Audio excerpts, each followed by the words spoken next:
welcome to the channel. My name is Mandana White and I'm the CEO of Smart Grid Forums. And today I have with me Mark Ossel, who is Senior VP at Networked Energy Services, as well as board member at the OSGP Alliance. And OSGP stands for the Open Smart Grid Protocol. So welcome, Mark. It's great to have you on the channel today.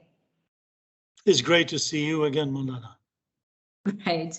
So Mark, you've kindly agreed to speak at the IEC CIM Week 2022 conference, which is taking place at the end of March in London. Thank you so much for agreeing to do that, as well as supporting the event by way of promoting it through to your membership.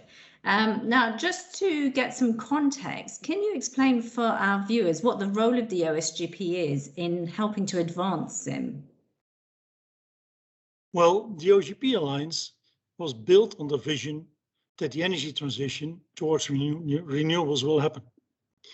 And to support this, we developed a protocol which enables information from the smart meter systems to be used to provide information about the low voltage grid.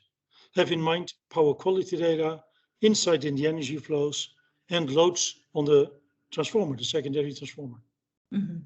Well, this energy transition goes along with a change to a decentralized grid where energy is generated by solar panels, stored, or of course used beside the households and the traditional usage to charge electrical cars. The European Clean Energy Package is driving that change with various directives to empower the consumers and the communities. Now, with all those various fields of automation, generating, storing, using energy, you need a common language, a common layer to exchange information about what's going on. And that basically is CIM. And what the OSGP Alliance is doing is ensuring that the OSGP protocol is basically mapped to CIM as a language, as an exchange of data with the other fields of automation.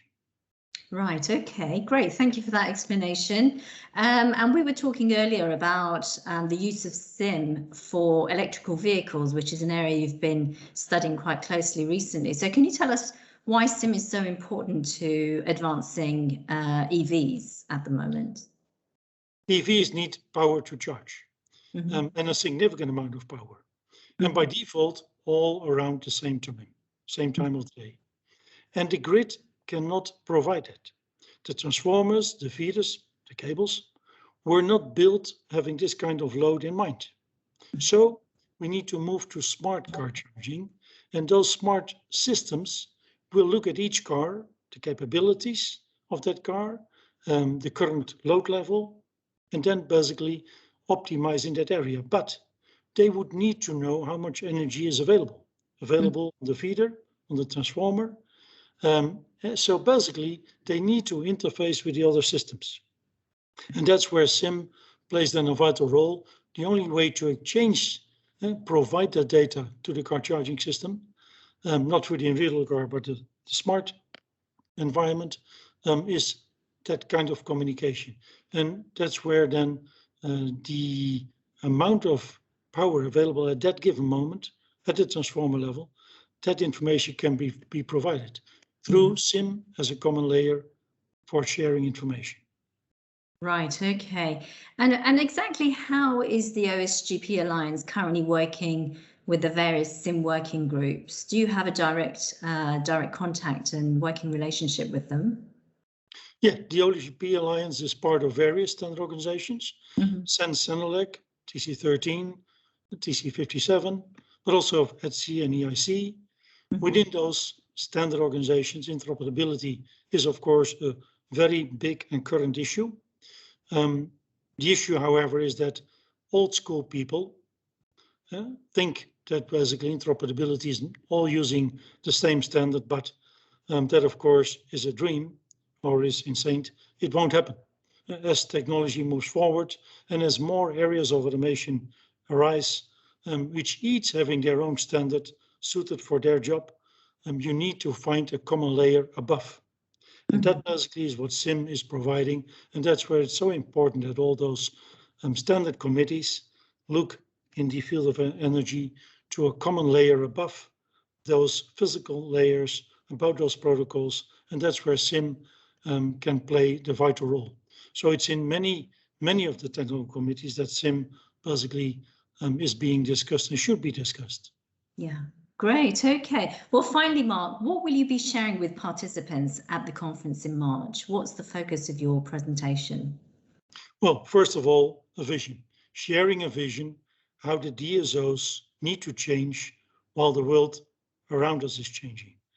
My take always is you need to know and have a view on how the world will look 5, 10 years ahead of now. And basically any decision should be in light of that new world. Mm-hmm. So I'm going to share what the DSO should do to be prepared for the future, which already has started, mm-hmm. and causing friction or trouble already today. But the selection of standards, choosing the proper architecture for the whole system with those various subsystems will be the key of my what I'm going to share with the attendees. Okay, fantastic. Well, we look forward to seeing that, Mark.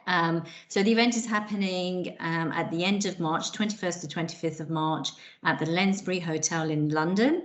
And we look forward to welcoming you. And thank you so much for joining us today. You have a great day. My pleasure, and thanks for inviting me. Thank you so much for watching. I hope you found this video insightful and enjoyable. We post new smart grid related videos every Friday at 12 CET, so please go ahead and subscribe and let colleagues in other departments and peers in other organisations know so that they can benefit too. We welcome your feedback, so if you have any comments or questions, please feel free to post them below. Thanks again and have a great day.